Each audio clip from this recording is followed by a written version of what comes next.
Hi everyone, welcome to my channel. आज का जो वीडियो है वो इंडियन कॉन्स्टिट्यूशन का 7th वीडियो है। प्रीवियस वीडियो में मैंने आपको इंडियन कॉन्स्टिट्यूशन का भाग 1 और भाग 2 कंप्लीट कराया था और आज हम भारत के संविधान का भाग 3 पढ़ेंगे जो आर्टिकल 12 से लेकर के 35 तक है, जिसमें हमने आपको बताया था कि जो 12 से लेकर के 35 तक है उसको 6 कैटेगरी में डिवाइड किया गया है। फर्स्ट कैटेगरी हमने कंप्लीट कर ली थी जो था सामान्यता का अधिकार, जो आर्टिकल 14 से लेकर के 18 तक था। फिर सेकंड कैटेगरी में हमने पढ़ा था स्वतंत्रता का अधिकार जो 19 से लेकर के 22 तक है। आज हम फंडामेंटल राइट्स यानी मूल अधिकार की तीसरी कैटेगरी पढ़ेंगे जो है शोषण के विरुद्ध अधिकार। ये आर्टिकल 23 से लेकर के 24 तक है। शोषण के विरुद्ध अधिकार को पॉलिटिकल लैंग्वेज में कहा गया है exploitation. Without further delay, let's get started. Article 23 में 3 बातें कही गई हैं। पहला है ट्रैफिकिंग, इसको हिंदी में बोलते हैं तस्करी। दूसरा है बॉन्डेड, इसको हिंदी में बोलते हैं बेगारी या बंधुआ। और तीसरा है फोर्स्ड, इसको हिंदी में बोलते हैं बलात्श्रम। तो हम एक एक करके हर बात को समझेंगे। तो पहला जैसे कहा गया है ट्रैफिकिंग, इसमें कहा गया है किसी भी व्यक्ति की हम ट्रैफिकिंग नहीं कर सकते, मीन्स तस्करी नहीं कर सकते।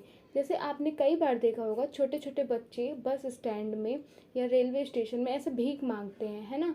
तो उनको क्या किया गया, उनको एक संगठन मतलब उनका एक ग्रुप बना करके ऐसे एरिया में छोड़ दिया जाता है और उनको कहा जाता है कि आप हमको इतना पैसा ला करके दीजिए।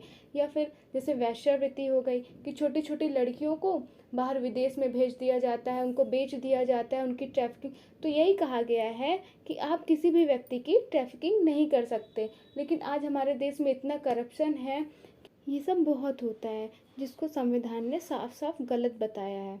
दूसरा समझते हैं हम बॉन्डेड, इसको हिंदी में बोलते हैं बेगारी या बंधुआ। जैसे आपने कई बार मतलब कहानियों में पढ़ा होगा, हिस्ट्री इतिहास वगैरह में भी पढ़ा होगा कि पहले के जो किसान थे वो बहुत मतलब गरीब हुआ करते थे। तो वो क्या किया करते थे, अपनी फसल उगाने के लिए वो बड़े बड़े साहूकार जमींदारों से पैसे लिया करते थे जो जिसको वो अच्छी खेती करने के लिए यूज़ किया करते थे। लेकिन क्या होता था कि अगर किसी कारणवश उनकी खेती अच्छी नहीं हुई, उनकी फसल अच्छी नहीं उगी, तो फिर उनको तो टाइम से पैसा देना पड़ता था जिससे वो लिए हैं। तो जब फसल अच्छी नहीं होगी तो वो पैसा कहाँ से देंगे। तो यही होता था कि अगर मतलब उनकी फसल अच्छी नहीं हुई और उनको पैसा देना है तो वो क्या होता था, उनका पहले ही सेट रहता था कि अगर आप मतलब टाइम से पैसा नहीं दे पाए तो फिर आपको हमारे अंडर में काम करना पड़ता था। तो जब किसान पैसे नहीं दे पाते थे तो उनको वो अपने अंडर में काम कराते थे, उनको मतलब काम भी कराते थे प्लस उनको पैसे भी नहीं देते थे। तो यही सब पहले बहुत होता था। लेकिन अब क्या है, अब कानून बदल गया। तो अब संविधान ने साफ साफ कह दिया है कि ये जो आप बंधुआ मजदूर बनाते हो ये साफ साफ कानूनी अपराध है। आप किसी को ज़बरदस्ती आप बंधुआ मजदूर नहीं बना सकते हो। आई होप आपको सेकंड पॉइंट भी अच्छे से आ गया होगा। अब हम बढ़ते हैं थर्ड पॉइंट पे जो है फोर्स्ड, इसको हिंदी में बोलते हैं बलात्श्रम। इसमें कहा गया है कि आप किसी भी व्यक्ति से को टाइम से ज़्यादा आप काम ज़बरदस्ती नहीं करा सकते हो। अब जैसे कोई लेबर है, ठीक है, तो अब उसका जो टाइम है वो सुबह 8 बजे से शाम को 4 बजे तक है। लेकिन अब आप मतलब उसको ज़बरदस्ती आप नहीं कह सकते हो कि आप नहीं अभी और काम करो।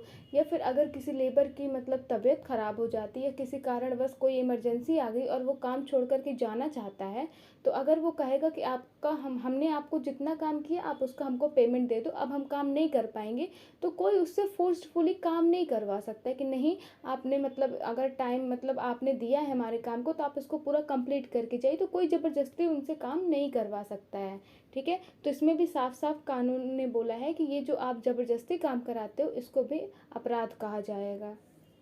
आई होप आपको ये तीनों पॉइंट अच्छे से क्लियर हो गए होंगे। फिर आर्टिकल 23 में एक पॉइंट और जोड़ा गया है जिसको कहा गया है 23 का बी। इसमें कहा गया है कि कभी कभी देश में कोई आपातकाल पड़ जाए और आपसे ज़बरदस्ती काम कराया जाएगा जो कि राष्ट्रहित में होगा तो आपसे वो काम लिया जाएगा।